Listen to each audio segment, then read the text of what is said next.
हम भारतीय और विशेष करके हम गुजराती और अहमदाबादी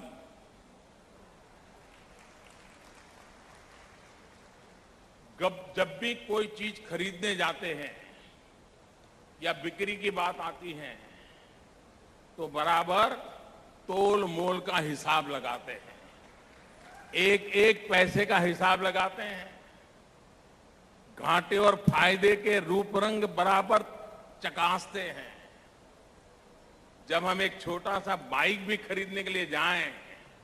और बैंक से लोन ले जाएं तो 10 बैंकों में चक्कर काटेंगे, एक बैंक में 10-10 बार जाएंगे और कम रेट से कम ब्याज दर से कौन लोन देगा उसका जरा हिसाब लगाते हैं। कोई बैंक 8% बताती होगी, कोई बैंक 9% बताती होगी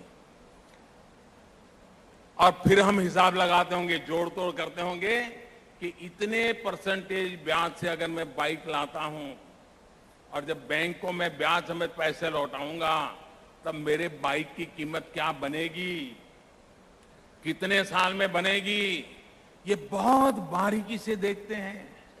बैंक वाला भी थक जाए उतनी बार बैंक के दरवाजे पर जाते हैं, जरा यार कम करो, 8% में नहीं बाइक ले सकता, 9% में नहीं ले सकता, थोड़ा कम करो, आधा % भी कोई कम कर दे तो खुशी मनाते हैं। ये हम भली भांति जानते हैं और अहमदाबादी तो शायद बहुत अच्छी तरह जानते हैं। लेकिन कल्पना कीजिए दोस्तों, कोई ऐसा दोस्त,